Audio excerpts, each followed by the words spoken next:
Can we talk about Spider-Man Brand New Day? Because for the first part of this movie, I thought Marvel had finally cracked the code on Tom Holland's Spider-Man. Then the movie remembered that it was part of the MCU. And that's what I can't stop thinking about. Because I think Brand New Day understands Spider-Man better than any other MCU movie before it. It just didn't trust that Spider-Man was enough. Spider-Man Brand New Day just released in theaters. It's been hyped up for months. I know, I was really excited. I got my tickets early. I was actually just checking to see if I could go see it a second time, and there are so many theater spots filled up at my local theater going all the way into like 1 a.m. in the morning. It's crazy. And I want to preface this video by saying I really enjoyed this movie, honestly. I'd give it like an 8.6 out of 10. And I really am excited for what the MCU is doing now and is going to do. Now that we have all that out of the way, just so you guys know, there will be spoilers ahead. Brand New Day picks up right after the ending of No Way Home. Peter is fighting crime in New York while also trying to keep his distance from Ned and MJ. Then he has a run-in with the Punisher, and a mysterious threat pulls him into something bigger. Then Peter has to balance his isolation, a longing for normal relationships, and his duties as Spider-Man. The plot doesn't have a bunch of twists and turns, but that's okay because the one thing that I was thinking about after watching this was how I felt. I'm still a new comic book reader, and I've only read a handful of Spider-Man comics. But somehow, for the first part of this movie, they made it feel like Peter Parker and Spider-Man were ripped straight from the comics. It's taken me a while to realize why the original MCU trilogy for Spider-Man felt off.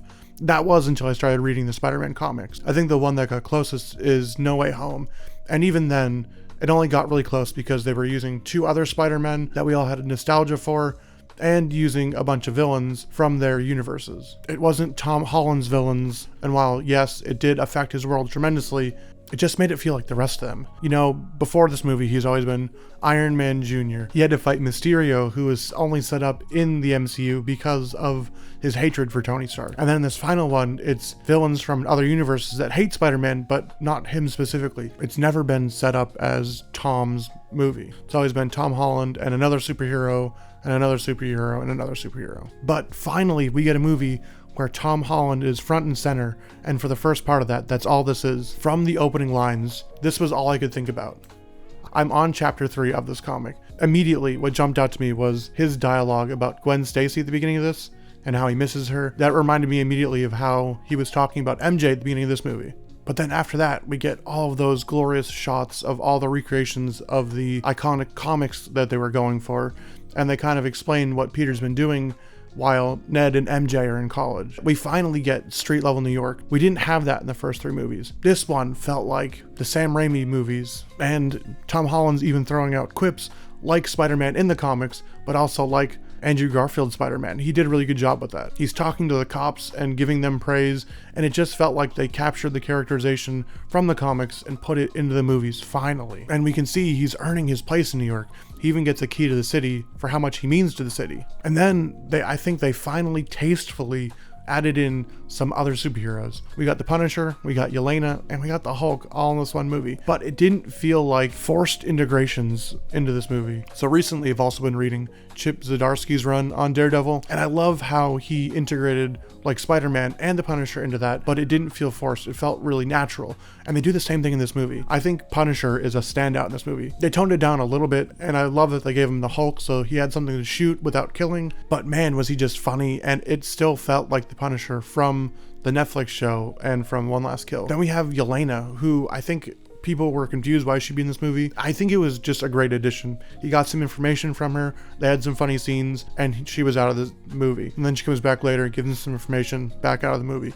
It wasn't like she was overbearing in her part. And then we have Dr. Banner scenes where Peter's going to ask him for help, and I think they had a nice, really philosophical debate that was kind of needed in this movie, but also it sets up what's to come, and I'll talk about that in my second part. And then we have that really awesome fight with the Hulk, where we get Savage Hulk again. We get this big, mean, green machine that everybody's been wanting. I also think this is the best Tom Holland has ever portrayed Spider-Man on screen. Like I said, we get the quips, but we also get the humor and the heart. Two things that have always been there, but I feel like they were just captured better in this movie, especially what he was coming off of in No Way Home. He has this profound sadness because he had to finally make a big sacrifice.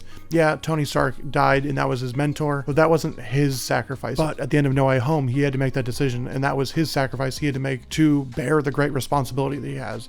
And we can feel that in this first part of the movie. And then not even to mention all the amazing cinematography that went into this movie. All the shots are really sick. I love how they use him spinning around. They spin around the camera, or they have the camera upside down when he's upside down. It just adds a lot of feel to this and made it feel more like a comic book. But I think the most important part of this first part was just the emotional balance. Peter Parker and Spider-Man is all about having to make the tough choices to bear the responsibility that he has because of the great power that he has. He's missing Ned, he's missing MJ, and you can really feel it at the beginning of this movie. There's a lot of great scenes where you can feel that longing. Like he goes on the subway and he's watching Ned, or when they're at the party and you can tell that he wants to go talk to them and then he eventually does. I just think it portrays more of the sadness that Peter Parker has that wasn't present in the first 3 movies. And then we get probably the most gut-wrenching scene of the entire movie, where MJ is putting all the pieces together and she remembers Spider-Man, but it's a fake out by Jean Grey. And you can just see the sadness in his face, and you can feel your own heart drop, because this was the woman he loved and he thought he would probably be with forever, and it was taken away from him again for a second time. And then Jean throws her off the top of the building, which is just fucking crazy, and she almost dies there. And wow, what a crazy sequence of events in the movie. But then after that, we get the real turning point of the movie. That's when we get the big Hulk fight scene. The Punisher helps out Spider-Man. He gets controlled by Jean Grey. They get into the vault. Jean Grey gets captured. Spider-Man gets tricked. And then he goes back to MJ, who's in the Punisher's house. MJ reads the note. We get another really sad scene where MJ realizes what happened, but doesn't have those memories, so she can't recall that love that she has for Peter. And she tells him that straight up, which is honest and raw, but it was needed to happen. But then immediately after that touching scene, they do what the MCU does, and they make a joke. Can't get her home by herself, so she needs Peter to swing her home. This first part was laser focused on Peter Parker, his loneliness, his responsibility, and his place in New York. But when Peter and MJ make it back to her apartment, that's when the movie shifts. Instead of the focus being on Peter, the movie focuses on what the MCU needs to do next. And this is where Jean Grey really enters the conversation. Yeah, her name had been revealed before this part, but this next part is where she becomes kind of the star of the movie. Now, I want to be clear, my problem isn't that Jean Grey is in this movie. I actually really love her character. I've been watching X-Men the animated series, and I want to read the X-Men comics. And I find her character endearing, and I think introducing here is a fun idea. I just don't like how they executed it. Firstly, this movie became all about Jean Grey and her sadness instead of Peter Parker's, which I hate that they have that tendency to do in these MCU movies. And let's take it back a step further and go to the twist that really wasn't one, because so many people called it out. I don't know how many of you guys watch all those behind the scenes videos, or it felt like for months we all knew that Jean Grey was going to be in this movie. Sadie Sink was Jean Grey. There was no hiding it, and it felt dumb and useless for them to even try to do that. But now I realize the only reason they had to do that was because there was no big bad at the end of this movie, which is the one thing that really ticked me off. For this to feel like a true Spider-Man movie, I feel like we could have used one of those rogues. Maybe one of his villains could have been controlling Jean Grey for the first half of the movie, and that would make sense why she's doing all this terrible fucked up shit. Because they really throw her into like almost, I would even say an anti-hero. She's almost like a villain. I mean, she throws a dude in front of a car. She's possessing a ton of people. There's no way no one actually died. Peter Parker at the end says, "Oh, Jean Grey, you don't need to do this. You're not a killer," when she has Metzger in her clutches. But there's no way up to that point she hasn't killed anybody. And it's just like not believable. I hate that they did that to her character right out the gate. I know Dark Phoenix, Jean Grey would absolutely do that. This just doesn't feel like something Jean Grey would be doing. They just needed a villain that was solely Peter Parker's, because we haven't really gotten that yet. Instead, we got a main villain that was a stepping stone for the MCU. And yeah, she's justified for it because of what the DODC does to her and her sister. Adding Jean Grey to this movie just felt like a big setup for what's going to come next.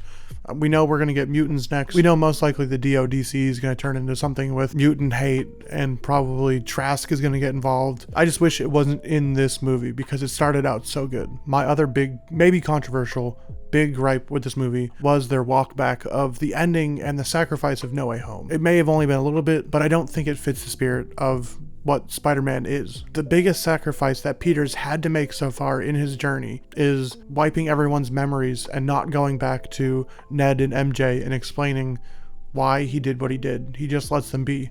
I mean, yeah, a lot of time passes in this movie, so you could argue, okay, well, he gave them a lot of time and now they're starting to reconnect. But for us, it's only been like, I don't know, an hour and a half of movie and they're already reconnected. At the beginning, we get that Peter who has to live with the sacrifice that he made.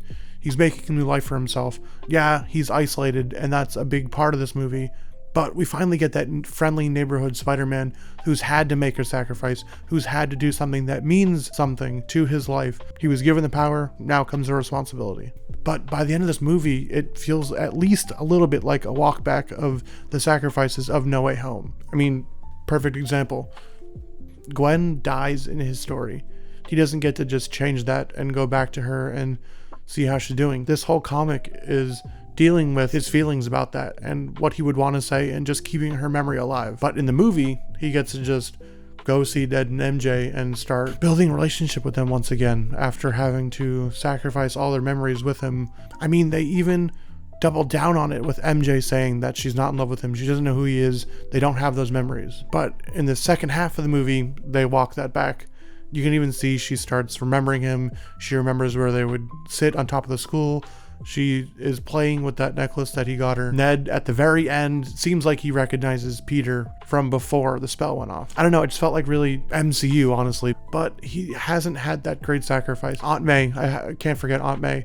That was his big, thing he can't walk back. But it also felt like this other sacrifice of him losing his friends was the other thing that he needed to propel him into this new stage of his life. And when we eventually get them being friends again, what did he actually sacrifice? That was the big ending of No Way Home.